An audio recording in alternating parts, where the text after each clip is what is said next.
Silele sasa gale ol kase mofa barsa si tu tarsase Silele sasa gale ol kase mofa barsa si tu tarsase Namba yesa galatake Namba yesa galatake Namba yesa galatake Oma bingana kange Namba yesa galatake Namba yesa galatake Namba yesa galatake Oma bingana kange ኢየሱስ ክርስቶስ በራበራን ጉፍታዳ ሰግሊኒ ዋቅዩ ጉፍታ ዮዱበቱ አከስ ጀቹዳን ንዱበታ መጫፋ ፋርፍና በቆና ኢምባፍ ሶዶሚ ሳዲ ለተቆፈ ቶኮ ኢላ ኦብሎኒ ወሊ ወጅን ጅራቹን አተም ጋሪዳ አተምስ ነመኪቶላ ጅዳ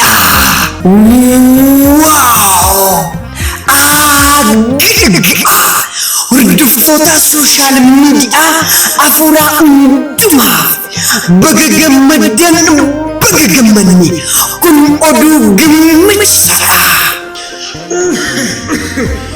Maalini yaa mucaa koo yeroo ati oduu gammachiisaa jettee lallabduun dhaga'e.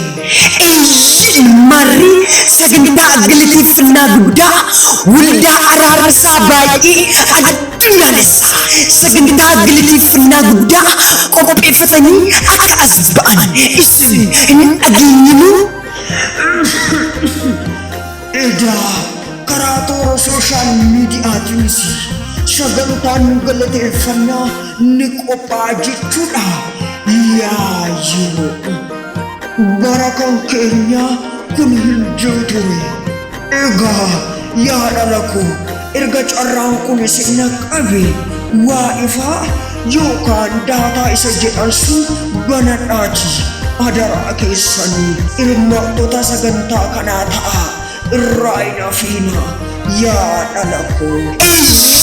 Marri waa ifaa yookaan daataa keessa banachuudhaan hirmaattota dhugaa dubbisa sagalee waaqayyoo ta'aa jechuun dhaamsa keenyadha. Shalom shalom shalom nagaan nagaarra caalu nagaan waaqayyo waaqa jiraataa isiniif haa baay'atu. Tajaajiltootaaf tajaajilamtoota waldoota onlaayinii tajaajila hundumaaf nagaa ishii nagaa afuuraa nagaa jaalalaa nagaa kabajaa isiniif dhiyeessaa kan jirtu waldoota onlaayinii tajaajila keessaa waldaa araarsaa baay'ee addunyaa keessaadha.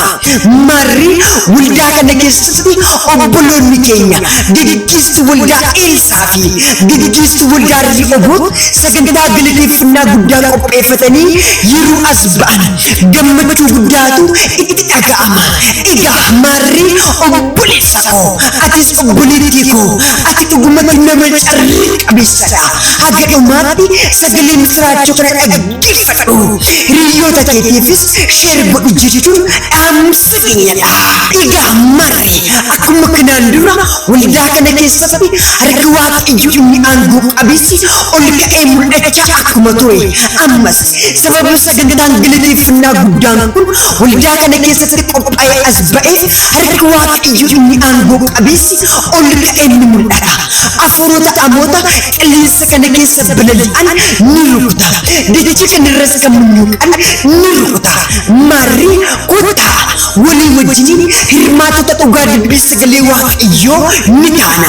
Walii wajjin ni faarfanna. Walii wajjin ni shubbisna. Jechaa kan jiran waldaa araarsaa baay'ee addunyaa keessaadha. Egaa marri guyyoota kanatti wangeelli mootummaa waaqayyoo humnaan ni lallabama. Faarfannaan ulfina waaqayyoo mul'isu humnaan ni faarfatama. Sagalee raajitiin dhaloonni ni jajjabeeffamu. Diraamaa falaluu adda addaatiin dhugaan dubbii sagalee waaqayyoo ni dubbatama. Maal kana qofaree lubbuuwwan haaraatiif waamichi addaa ni taasifama. Ammas irra deebi'uudhaan baga gammaddan baga gammanne jechaa kan jiran qopheessitoota sagantichaa kan ta'an gaggeessi waldaa Eelisaa fi gaggeessi waldaa Rihoobootidha. Maali malli hin jedhina maali malli sanyii hidda isaa keessa argame falli.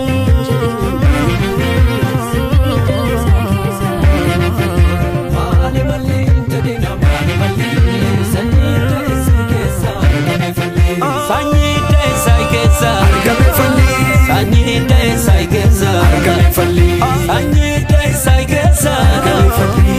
sanyii hidda isaa keessa argame falli. Egaa marri amantaalee adda addaatiin osoo waliin qoodin biyyootuma adda addaa keessa teessanii waa ifaa yookaan daataa keessa banachuudhaan hirmaattota dhugaa dubbisa galii waaqayyoo kanaa akka taatan kan isiniin jechaa jirtu ammas irra deebi'uudhaan waldaa araarrisaa baay'ee addunyaaleessaadha. Egaa marri guyyoota kanatti tajaajiltoonni dhugaa dubbisa galii waaqayyoo qabatanii nu gidduutti argaman kan waaqayyo biyya keessaa biyya alaatiif qoricha godhee dibii isaan kaase haala mijatuu fi haala mijanne keessa taa'uudhaan dhugaa dubbisa galii waaqayyoo kana dhaloota biraan kan ga'an kan faarfatan kan raajan kan barsiisan marri nuti galata qabna sagantaa galateeffannaa guddaa kana yeroo qopheeffannee dhaloota kana gidduutti argamnu gammachuu guddaatu nutti dhaga'ama bakka ijaadhaaf abbaa kan firaa kan obbolaa kan nama kamiyyuu bakka nun arginetti iji waaqayyoo nu argee nu gargaaree har'a ammoo nama galataa nu godhee dhaloota kana gidduu nu dhaabeera jechaa kan jiran qopheessitoota sagantichaa kan ta'an gaggeesstuu waldaa Eelsaa fi gaggeesstuu waldaa Riihootidha. Marree abbaan hafuuraa waldichaa nuti baay'ee jaallannuuf kabajnu nama waaqayyoo paastir Lammii tajaajiltoonnis Raaji Niftaalem Raaji Amoo Apoostil Taarikuu Raaji Daani'el hojjetaa wangeelaa Diitii Raaji Sabbuunaa hojjetaa wangeelaa Dirajii Malkana Qofaree obboleettii keenya Loomii obboleettii keenya Caaltuu gaggeesstuu waldaa Yeroosan gaggeesstuu waldaa Saanjoo gaggeesstuu waldaa Hanna gaggeesstuu waldaa Iftuu obboleettii keenya Daraartuu obboleettii keenya Seenaa obboleettii keenya Miinyi obboleettii keenya Masarat gaggeesstuu waldaa Galoo obboleettii keenya Qananii obboleettii keenya Caaltuu fi obboleettii keenya Maartaadha.